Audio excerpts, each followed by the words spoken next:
मान रहे हैं ना कि ज्ञानव्यापी के बाद में अगर मस्जिद बनाएगी तो वो गलती है। क्या उस समय पे हमारा संविधान था? हेमा मालिनी कह रही हैं कि मथुरा का भी ASI सर्वे होना चाहिए। हमारी प्यार मोहब्बत की तहजीबों को क्यों बर्बाद किया जा रहा है अपने वोट की खातिर? UCC लाने का जिक्र होता है तो आप कहते हैं कि देश के मुसलमानों को वो मंजूर नहीं, तो संविधान से चलेगा देश या फिर कुरान से? अब तक काय से चल रहा था? ट्रिपल तलाक भी चाहिए, हिजाब भी चाहिए और हलाला भी चाहिए। उसे हम फॉलो कर रहे हैं, किसी और को तो कोई प्रॉब्लम है नहीं। हिजाब में आपको क्या परेशानी? कहीं कोई फंसा ले, चक्कर में न चला ले और फंसा न दे। ज्यादा जो है इश्क मोहब्बत के चक्कर में मत पड़ो। अंजू पाकिस्तान चली गई है और सीमा वहाँ से हिंदुस्तान आ गई। मैं ये भी समझता हूँ कि वो साइको गर्ल हो। नूह में जो हिंसा हुई है उस पर आपका क्या कहना है? देश की सियासत धर्मों का सहारा लेके अपनी मंजिलें तय कर रही है। नमस्कार, तीखे सवालों वाले शो 3 का तीर में आपका स्वागत है। मैं हूं आपके साथ आस्था कौशिक। नमस्कार, मैं हूं आपके साथ मेनका चौधरी और आज हमारे खास मेहमान हैं एक ऐसे नेता जिनके बयान सियासत में भूचाल ला देते हैं। नमस्कार, मैं हूं आपके साथ अमनदीप और आज हमारे साथ में मौजूद है मुरादाबाद से समाजवादी पार्टी के सांसद ST हसन जी। सर, बहुत स्वागत है आपका। तो चलिए सवाल जवाब का सिलसिला शुरू करते हैं और बिना लाग लपेट के मेरा पहला सवाल ST हसन जी, ज्ञानवापी अगर मस्जिद है तो उसके अंदर त्रिशूल क्या कर रहा है और देवी देवताओं की प्रतिमाएं उसके अंदर क्या कर रही हैं? पिछले 500 साल से जिस जगह के ऊपर 5 वक्त की नमाज हो रही हो, इबादत हो रही हो, उसको आप मस्जिद नहीं कहेंगे तो क्या कहेंगे? ये तो बड़ी अजीब सी बातें हैं। मैं अगर अपना मकान बनवा रहा हूं, मैंने एक ट्यूबवेल की कोठरी बनवाई, उसमें हिंदू राज मजदूर थे, उन्होंने स्वास्तिक का चिन्ह लगा दिया, मैंने तो आज तक नहीं हटाया, लगा हुआ है। अब उसकी तो इन्वेस्टिगेशन होगा कि क्या है ये, क्यों था, उसमें कैसे निशान बने, ये मंदिर था या सिर्फ उस दीवार में ही थे। लेकिन जो शेप है उसका, वो कोई भी देख के ये कह देगा कि ये मस्जिद है। हसन साहब, जब सब कुछ इतना साफ है, कहीं कुछ छिपाने का नहीं, तो फिर सर्वे से क्यों डरना? कौन डर रहा है सर्वे से? सर्वे का फायदा क्या है? क्या आपने बाबरी मस्जिद का सर्वे नहीं देखा था? बाबरी मस्जिद में भी ASI ने कहा था कि बाबरी मस्जिद के नीचे कहीं भी कोई भी मंदिर के सबूत नहीं मिले। सुप्रीम कोर्ट ने भी कहा है कि वहां पर मंदिर था, मंदिर के ऊपर मस्जिद बना नहीं बना वो एक अलग विषय है, लेकिन मंदिर था वहां, ये सुप्रीम कोर्ट के फैसले में भी जिक्र है। आप शायद ठीक से आपने पढ़ा नहीं है। पढ़ा है मैंने। आप उसे पढ़िए और मेरे पास ASI की रिपोर्ट भी है, मैं आपको भेज दूंगा। ठीक है, जरूर भेजेगा। लेकिन क्या आपको लगता है कि ज्ञानव्यापी में मुस्लिम पक्ष की कोई गलती हुई है? किस बात की गलती है?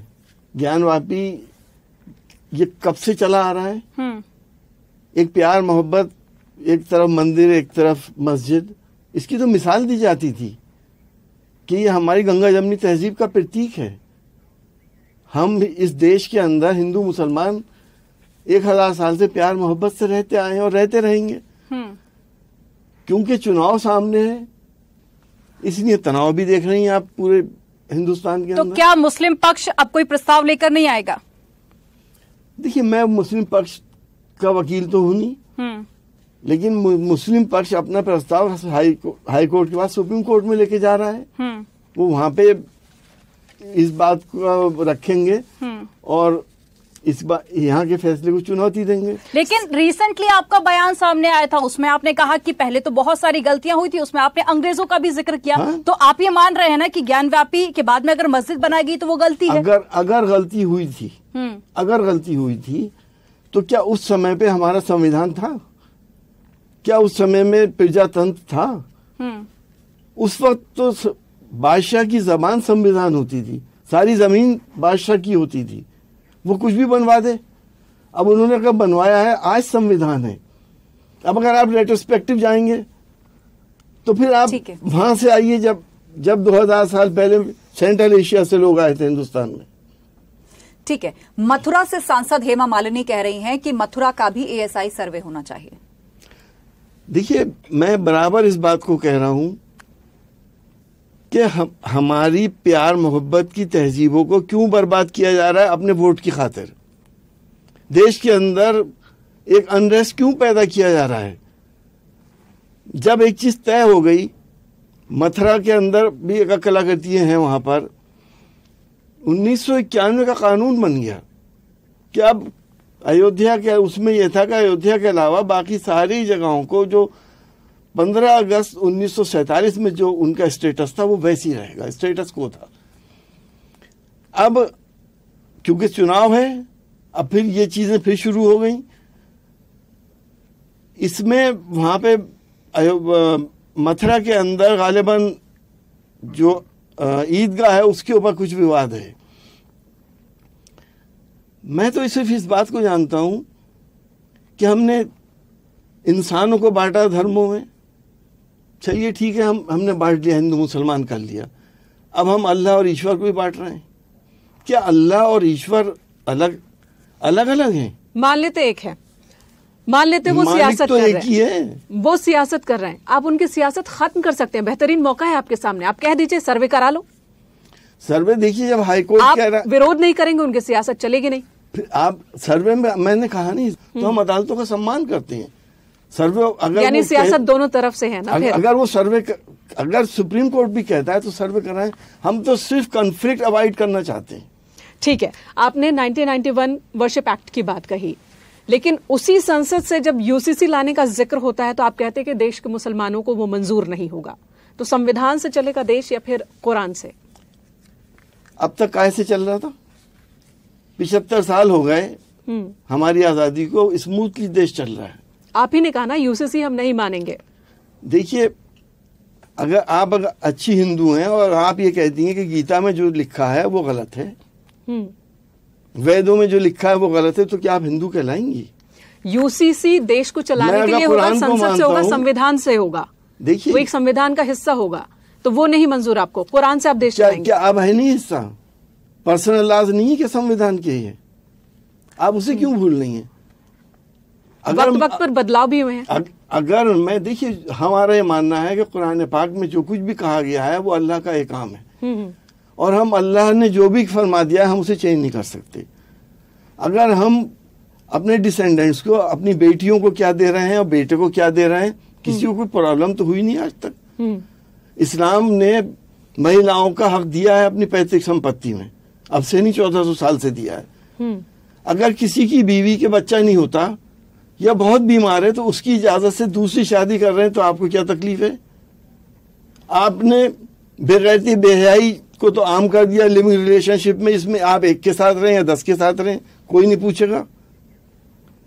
और इधर आप, क्योंकि आपको सिर्फ और सिर्फ टारगेट मुसलमान को करना है, तो आपने दूसरी शादी में सभी आ जाते हैं, सिर्फ मुसलमान ही तो नहीं आएंगे ना। नहीं, हिंदुओं में दूसरे दूसरी शादी नहीं होती, दूसरे अल्पसंख्यक भी आएंगे। नहीं, उसके अलावा जो हमारे आदिवासी हैं उनके भी अलग रिचुअल्स हैं। सभी आ जाएंगे ना यूसीसी में। हिंदू लॉज भी हैं। क्या ये देश मिलिट्री स्कूल है? क्या जरूरत है? अब आपने महिलाओं का जिक्र किया तो चलिए महिलाओं की बात कर लेते हैं।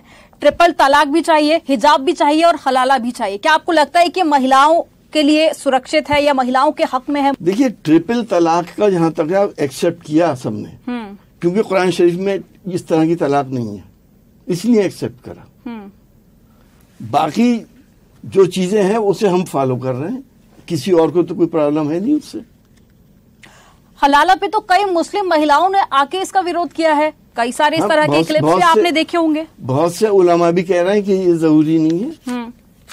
बहुत से उलमा इस बात को कह रहे हैं, और ये जरूरी नहीं है, नहीं होना चाहिए। अगर सरकार इसको लेकर भी कोई कानून बनाती है तो फिर उसका विरोध नहीं होगा? आप कह रहे हैं कि सही नहीं है ये, उलमा कह रहे हैं। मैं कोई बहुत बड़ा स्कॉलर तो हूँ। अच्छा, आप बताइए कि आपकी नजरों में ये ठीक है या नहीं? हिजाब में आपको क्या परेशानी है? हमें कोई परेशानी नहीं है, लेकिन किताब से पहले हिजाब, क्या ये चाहते हैं एसटी हसन और आप जैसे हिजाब में किताब नहीं आ सकती? हिजाब देश में पहना जाए, इस पर किसी को ऐतराज नहीं है, लेकिन स्कूल्स, इंस्टीट्यूशंस, कॉलेज जो अपने नियमों के तहत बंधे होते हैं, वहां पर आप लोग इसको प्रमोट कीजिएगा। वो मैं मानता हूँ। देखिए, हिजाब ना जबरदस्ती पहनाए और ना जबरदस्ती उतरवाए। मुझे बताइए, लव जिहाद के मामले क्यों नहीं थम रहे? लव जिहाद तो ये अभी से आपने ये टर्म इजाद करी है।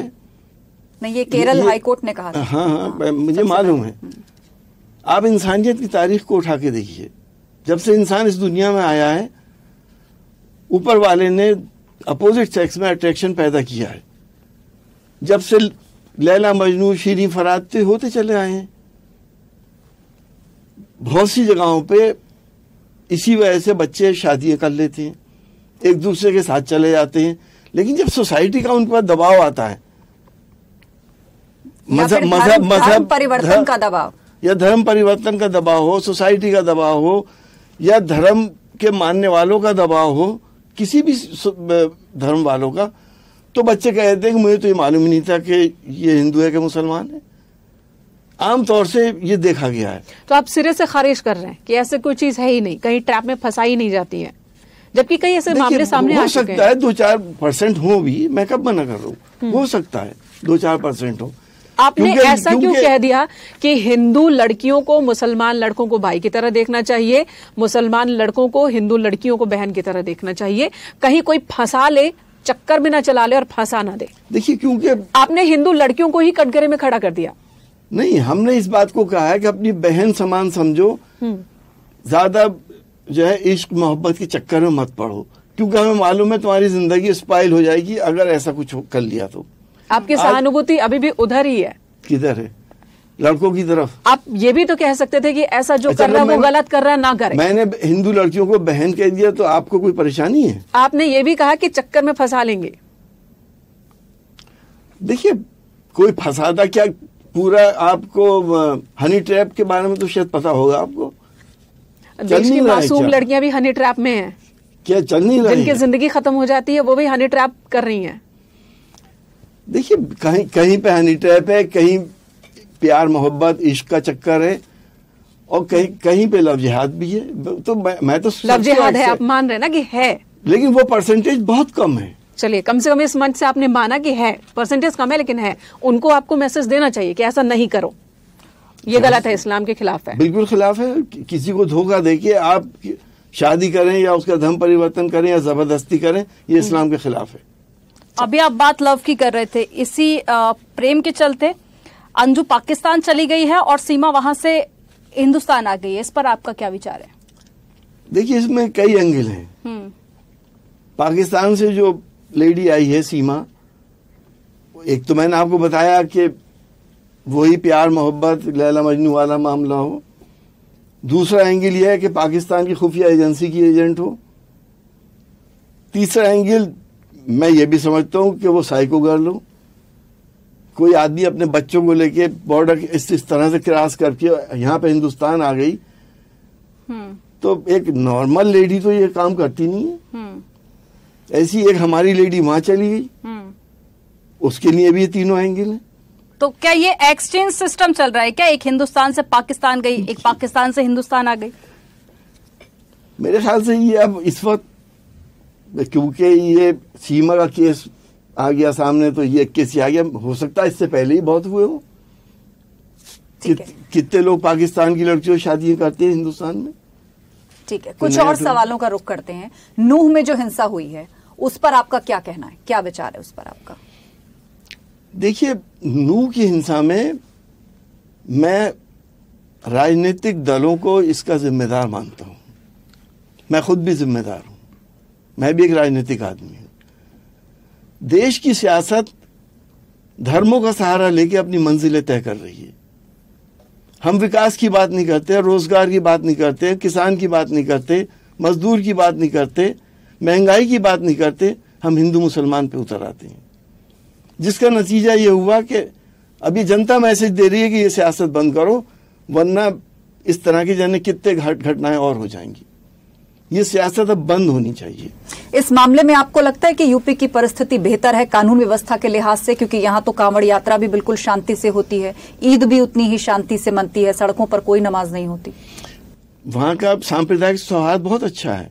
कांवड़ यात्रा में मुसलमान भी कैंप लगाते हैं, उनकी खिदमत करते हैं और उनको प्यार देते हैं, उनकी इज्जत करते हैं।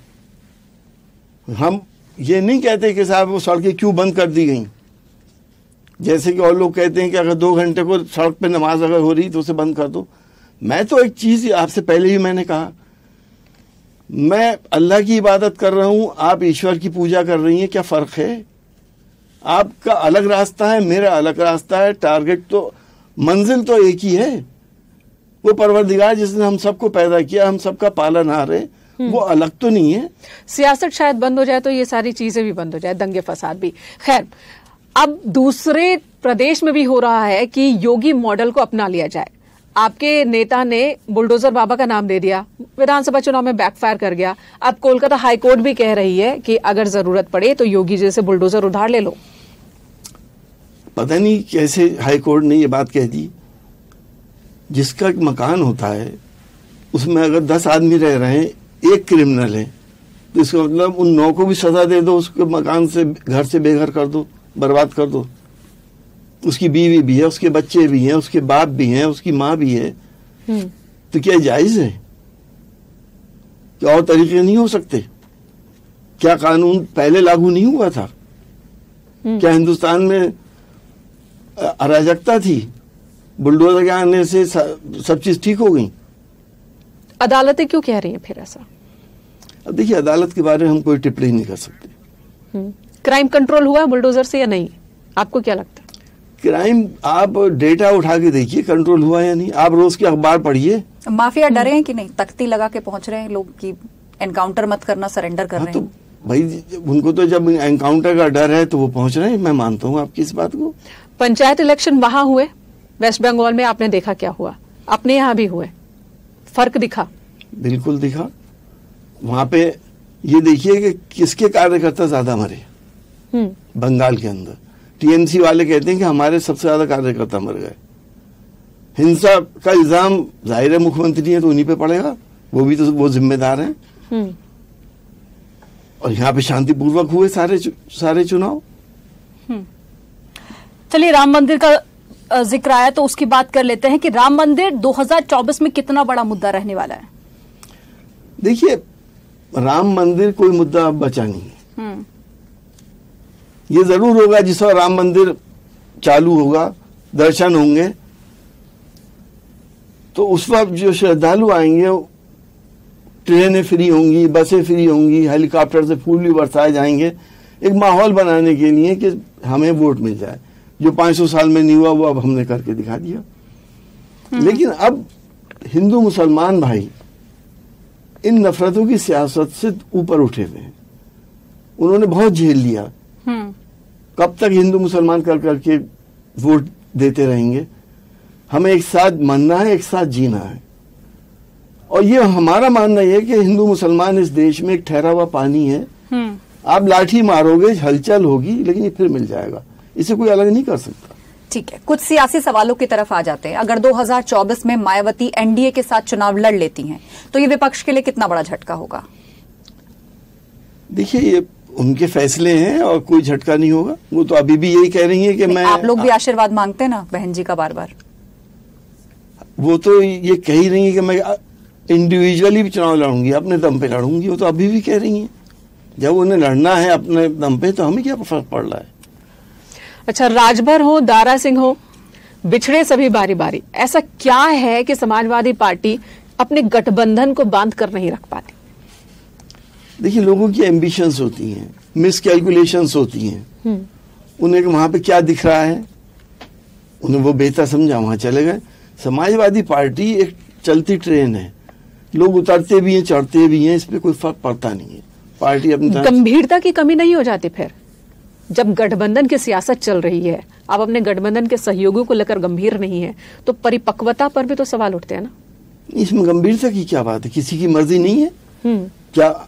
जयंत चौधरी साहब इसलिए गाड़ी दिया, फिर गाड़ी ले लिया।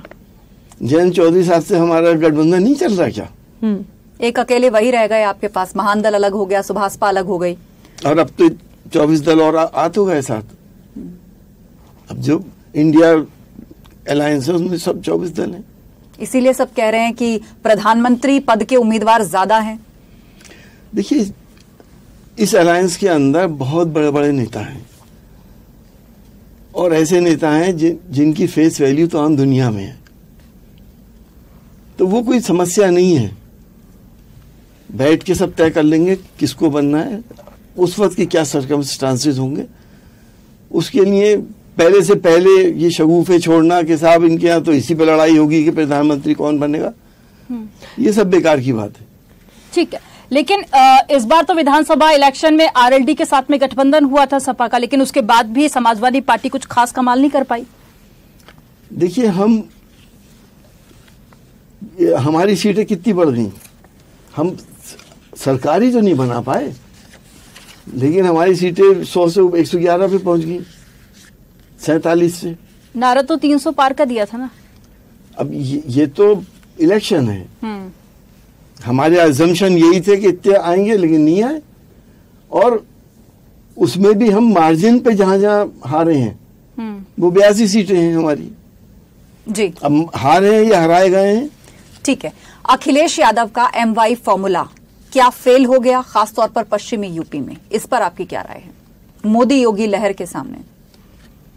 नहीं, ऐसा कुछ नहीं है। ये आपको कहां से आवाज हो गया कि फेल हो गया?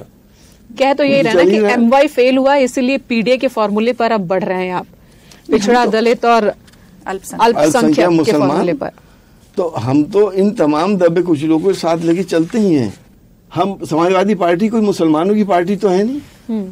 समाजवादी पार्टी मुसलमानों के साथ इंसाफ करती है, हक देती है उनका, कोई एक्स्ट्रा प्रिविलेज नहीं मिलता है फिर भी। इसीलिए मुसलमान को तो सिर्फ अपना हक चाहिए। कम से कम हमें इस देश में कोई किराएदार ना समझे, ये देश हमारा भी है।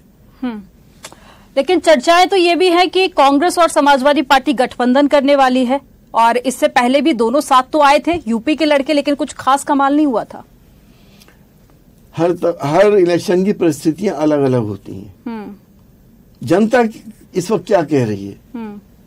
जनता के पेट में रोटी नहीं है, इलाज करने के लिए पैसा नहीं है, कोई परेशानी आ जाए तो परेशान हो जाता है middle class, lower middle class और गरीब आदमी। क्या इंडिया नाम भर रख लेने से विपक्ष मोदी का मुकाबला कर पाएगा? नाम वर्सेस काम के आधार पर होगी क्या 24 की जंग? नाम से थोड़ी होता है कोई, ये तो इत्तेफाक है कि नाम इंडिया हो गया पूरे अलायंस का। सीएम योगी आदित्यनाथ ने कहा कि ये इंडिया नहीं, ये ... गठबंधन है। इस पर भी आपका रिएक्शन होगा? और दूसरा सवाल कि अगर इंडिया को आप आगे बढ़ा रहे हैं तो बढ़ाने वाला लीडर कौन होगा? राहुल गांधी होंगे, नीतीश कुमार, ममता बनर्जी, शरद पवार, कौन होंगे आखिर? ये सब सीनियर लीडर्स हैं और इनकी कलेक्टिव राय से ही आगे बढ़ेगा हिंदुस्तान। ये एक वन मैन शो नहीं होगा इसमें। लेकिन अविश्वास प्रस्ताव का लोकसभा में क्या हाल होगा ये सबको मालूम है, लेकिन उसके बावजूद भी अविश्वास प्रस्ताव क्यों लाया गया? हमारी ये डिमांड थी कि प्रधानमंत्री जी आए और मणिपुर के ऊपर स्टेटमेंट दें। वो पार्लियामेंट के 50 कदम दूर तो स्टेटमेंट दे रहे हैं, पार्लियामेंट के अंदर आके अगर दे देते तो वहीं से बहस शुरू हो जाती। हमें मालूम है हमारे बीजेपी के साथियों को भी इस बात की तकलीफ होगी, वो भी इंसान है। इतने इम्पोर्टेंट इशू है, देश का सबसे बड़ी कुर्सी पे जो बैठे हैं प्रधानमंत्री, वो मेरे भी तो प्रधानमंत्री हैं। मैं भी तो उनसे कह सकता हूँ कि मुझे समझाइए क्या हो रहा है। आप बिल पे बिल पास करे जा रहे हैं और मणिपुर के बारे में आप सोच ही नहीं रहे। क्या वो हमारी बहन बेटियां नहीं है? कुछ और सवालों की तरफ बढ़ते हैं। चर्चा ये है कि नीतीश कुमार फूलपुर से चुनाव लड़ सकते हैं। तो उनकी डिस्क्रिप्शन है कि कहीं से भी लड़े। क्या प्रधानमंत्री आपके समर्थन से लड़ेंगे? लेकिन हाँ, तो क्या आपने ये इस पे तो सवाल कर लिया। गुजरात से आके बनारस में नरेंद्र मोदी जी ने चुनाव लड़ा था, तो कुछ कहा था आपने? नहीं, सवाल ये नहीं कि वो यहाँ से लड़ रहे हैं, सवाल ये है कि अखिलेश जी जाएंगे प्रचार के लिए। क्यों नहीं जाएंगे अगर गठबंधन में चुनाव हो रहा तो? चलिए, अच्छी बात है। बजरंग दल पर बैन लगना चाहिए, ये आपने कहा, क्यों? हर उस संगठन पे बैन लगना चाहिए जो हिंदुस्तान की बड़ी आबादियों के बीच में नफरतें फैला रही है, दरारें पैदा कर रही है, जो नफरतों की सौदागरी करके सिंहासन हासिल करने की कोशिश करते हैं, उन सब पे बैन लगना चाहिए। ऐसे मुस्लिम संगठन भी हैं बहुत सारे, तो उन पे भी लगना चाहिए। ठीक है, और वक्त हो गया है अब रैपिड फायर राउंड का। हम आपको एक शब्द देंगे, आपको एक वाक्य बोलना है। पहला नाम है नरेंद्र मोदी। प्रधानमंत्री हैं देश के। अमित शाह। गृह मंत्री जी हैं। देखिए, ये संवैधानिक पद के लोग हैं, इनके बारे में आप सार्वजनिक मंच से हमसे ना पूछें। योगी आदित्यनाथ। वो तो मुख्यमंत्री भी हैं और एक साधु भी हैं। एज ए साधु मैं उनकी बहुत इज्जत करता हूँ। अखिलेश यादव। मेरे नेता हैं और सबको साथ लेके चलने वाले नेता हैं। हिंदू मुसलमान सिख ईसाई सब उनके साथ हैं और बहुत सॉफ्ट नेचर के इंसान हैं। मायावती। दलितों की बड़ी नेता हैं, उत्तर प्रदेश की बड़ी नेता हैं। राहुल गांधी देश के बहुत बड़े नेता हैं, उनके खानदान ने इस देश के लिए बड़ा बलिदान दिया। प्रियंका गांधी वाड्रा, कांग्रेस की बड़ी नेता हैं। जयंत चौधरी, जयंत चौधरी जी भी हमारे जाटों के उनकी एक हैसियत है और बड़े नेता हैं। उनके फादर के ज़माने से, जनाब चौधरी चरण सिंह साहब के ज़माने से, उनका भी हमेशा ये इतिहास रहा है कि उन्होंने भी हमेशा सेकुलरिज्म को तरजीह दी। ओपी राजभर, मैं इनके बारे में ज़्यादा जानता नहीं। असदुद्दीन ओवैसी, कोशिश करते हैं अल्पसंख्यकों को साथ लेने की, लेकिन ये साबित नहीं कर पाते कि उनके प्रेजेंस से किसको फायदा हो रहा है। बहुत बहुत धन्यवाद एसटी हसन साहब, आप हमारे इस शो में आए और आपने बेबाक तरीके से अपनी बातों को रखा। तो हमारे सभी सवालों का बेबाकी से जवाब देने के लिए एक बार फिर से बहुत बहुत धन्यवाद आपका। शुक्रिया। अगले हफ्ते फिर हाजिर होंगे एक नई शख्सियत के साथ में, तब तक के लिए दीजिए इजाजत।